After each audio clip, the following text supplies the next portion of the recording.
President Donald Trump has promised to help protesting Iranians. He said that Iran has crossed his red line on killing protesters and that US military is even studying very strong options at this stage. Listen in to what the US president had to say.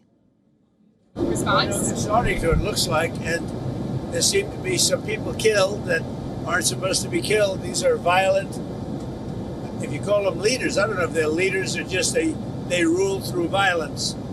But we're looking at it very seriously. The military is looking at it, and we're looking at some very strong options. We'll make a determination. However, in the same conversation, President Trump also said that Iran's leadership wants to negotiate and a meeting is being set up, adding that US may have to act before a meeting actually happens. In fact, multiple reports suggest that Trump has seen potential plans ranging from possible military strikes to non-military actions as well. According to the Wall Street Journal, aides are set to brief the president again on Tuesday, and he could be presented with various measures, including military, cyber and economic options. According to Access report, most of the options presented to President Trump at this stage are not kinetic. They include cyber attacks, information and propaganda operations for the sanctions, and even deploying forces such as an aircraft carrier to the region. The report even adds that most people inside the Trump administration think that a military action at this stage would undermine the very protests. And that is why President Trump is also in no rush to meet Reza Pahlavi, the son of deposed Shah. Pahlavi, on his part, has praised Trump's pledge of support for the protesters. Talking to Fox News, Pahlavi even claimed that Trump's words of solidarity have had tremendous positive effect. He directly appealed to President Trump to seal his legacy by liberating Iran and making Iran great again. Additionally, he urged Iranian government workers and security forces to join the protesters.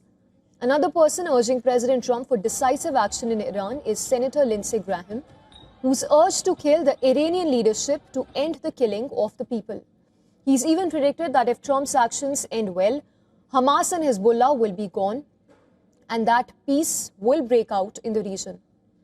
Iran has warned against any US intervention. The country's parliamentary speaker has threatened attacks on Israel and centers of US military and shipping in retaliation. Parallelly, in Britain, the government is examining how to change the law to ban the Islamic Revolutionary Guards of Iran. Ministers have repeatedly faced calls to proscribe the IRGC, a powerful arm of the Iranian regime.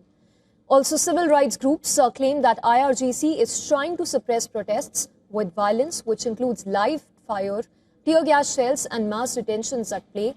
According to US-based human rights activist news agency, at least 544 people have died during the protests, while over 10,000 people have been sent to prisons.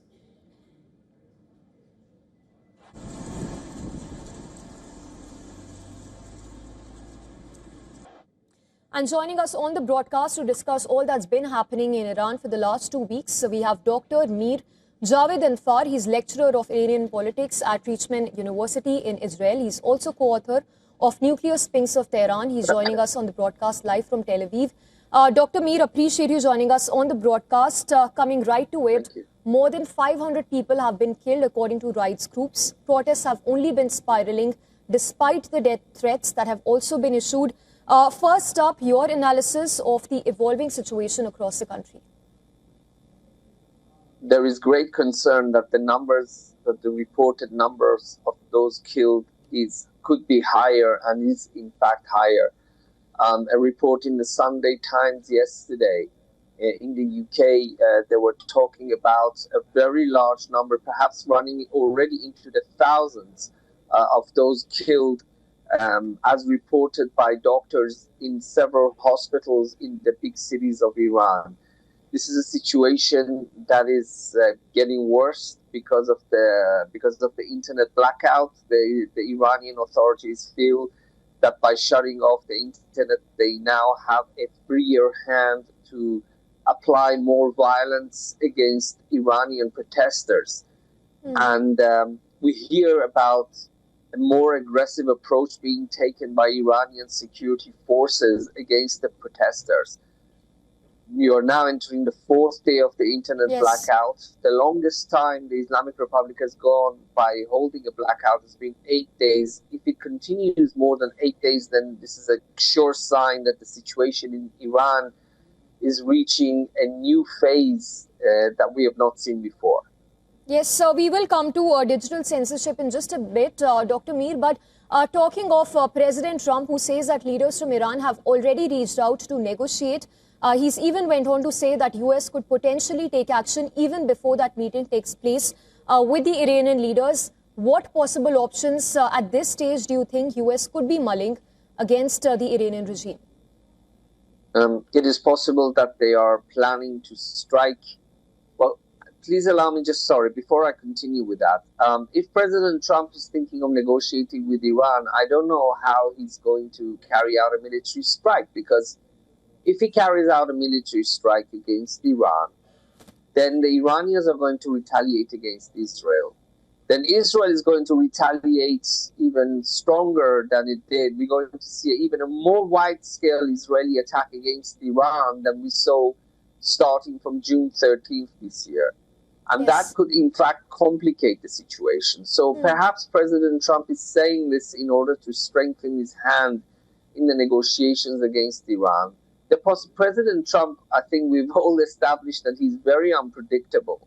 It is possible that he will reach a deal with the Iranian leadership, the same deal that he reached with the Venezuelans, to get the leadership out and for the regime to stand as it was before without the main leader. All these possibilities exist. It's very difficult to predict what President Trump is going to do next. Dr. Mir, that's precisely why the role of exiled Crown Prince also comes at play here. Reza Pahlavi has openly called for more protests across Iran. How much support, in your view, does Pahlavi actually enjoy in Iran? Do you think he could possibly lead that regime change in the country? That's a very good question. To be honest with you, on the one hand, I have never seen a poll that says that he's the most popular leader of the opposition. On the other hand, he's the only head of opposition that Iranians are chanting for on the streets of Tehran. I have not heard them chant for any other leader of opposition because there isn't any. Why isn't there any? Because the Iranian regime has killed and imprisoned many members of the opposition in Iran.